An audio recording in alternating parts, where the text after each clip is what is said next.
guys, today I'm gonna do my December wrap-up. So December was definitely way less successful than I had hoped. I wanted to participate in Sci-fi-cathon, but it just did not work out at all. My mental health was so shit that I didn't even want to read anymore.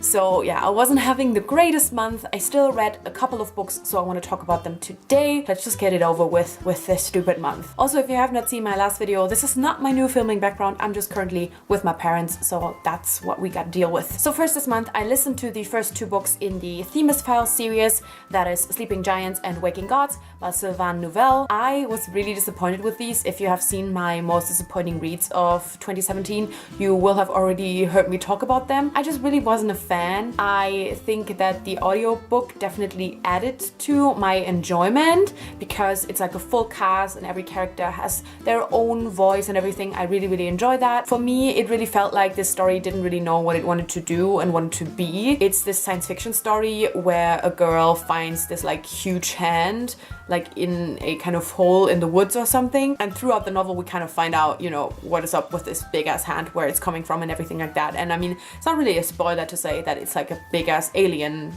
robot thingy. The problem for me was that I think the format is best for when you want to explore a science fiction setting, but the story kind of seemed like it wanted to focus on the characters and it wanted to tell this like human story about like humanity and everything like that, and it just cannot deliver. There's people dying in the second book that I just absolutely do not care about because I don't have any emotional attachment to them, so I just don't really think that the format and what this story wants to do is really working together. I'm still intrigued enough to read the third book if it is the final book, but just, I don't know, I expected more from it.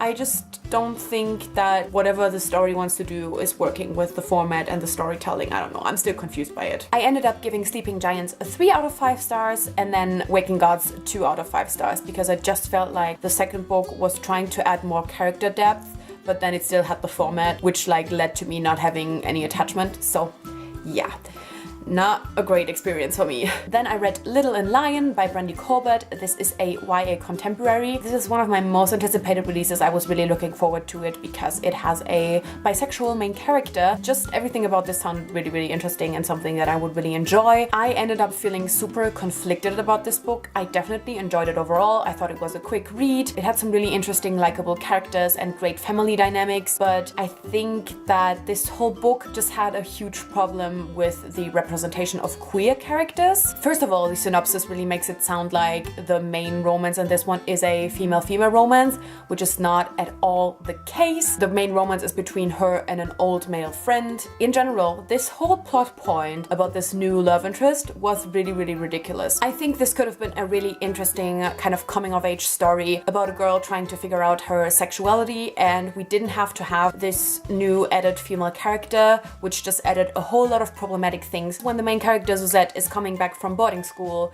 we kind of find out through flashbacks that she kind of had this relationship with her roommate, and that was kind of the first time that she was attracted to a girl. So we are still kind of going through that with flashbacks, and then in like present time she has both this girl she's attracted to and the boy she's kind of falling in love with, and I just felt like this whole present time plot with the girl was absolutely unnecessary because you could still see how much she was struggling with this relationship she had at boarding school. That added so much problematic stuff because Suzette identifies as bisexual and her present time love interest identifies as pan, and then there's a little bit of an emotional cheating storyline in it, which like having these two sexualities which are constantly accused of cheating anyway in a kind of emotional cheating plot was just so wrong, and I just don't know why. Like it just did not make sense because, as I said, the conflict about her sexuality was enough with the kind of flashback story. I'm so upset because it had a lot of potential and it could have been really great and really important, but then it just added this element that was problematic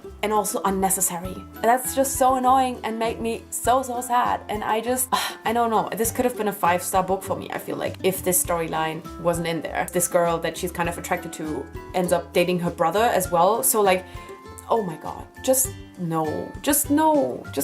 I just wish I could rewrite this book and just leave that storyline out. That would have been way more interesting, way better, less problematic.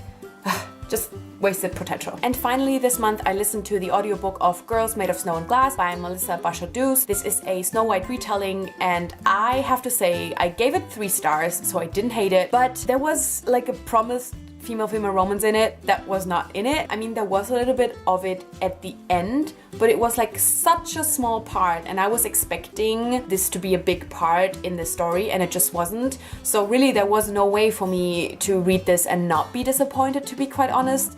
I'm just not a big fan of retellings. I did think this was well done. I think the overall idea was really good, but first of all, there was so many deaths that didn't actually happen, which is like one of my favorite things people do all the time. Like, stop making characters, like multiple characters die and then have them magically be back with some weird magical thing. I hate that. That makes me so mad. But yeah, just in general, I'm not really one to pick up retellings. The only reason why I wanted to pick this up is because of the female romance, and then it did not show up until like 85% into the book. That just annoys the shit out of me, because that's not what I signed up for. I signed up for female romance. Now, I'm not sure if it's the issue of the synopsis or like the general marketing or people on BookTube. Like, I don't want to blame specific people, but I feel like kind of when we were talking about this in anticipated releases, we were all kind of already saying it's like a female romance.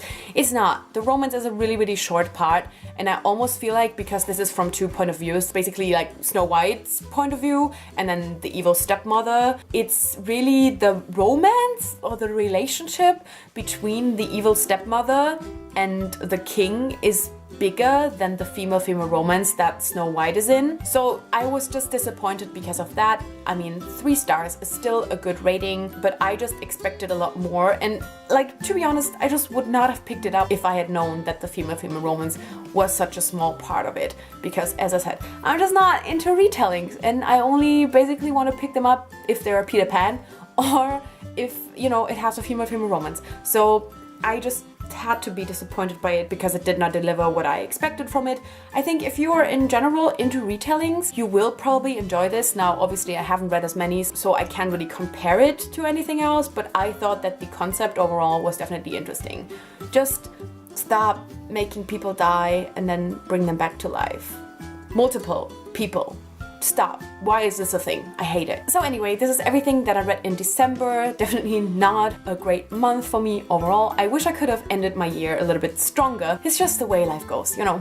Let me know any of your thoughts on any of these books. I know, like, mostly that's like kind of unpopular opinion. Like, everybody loves the Themis Files, and also Girls Made of Snow and Glass I heard mostly great things about. So yeah, just let me know some of your opinions if you've read any of these books, and I want to know what your favorite book was that you read in December. Anyway, thank you so much for watching, and I guess I'll see you soon. Bye!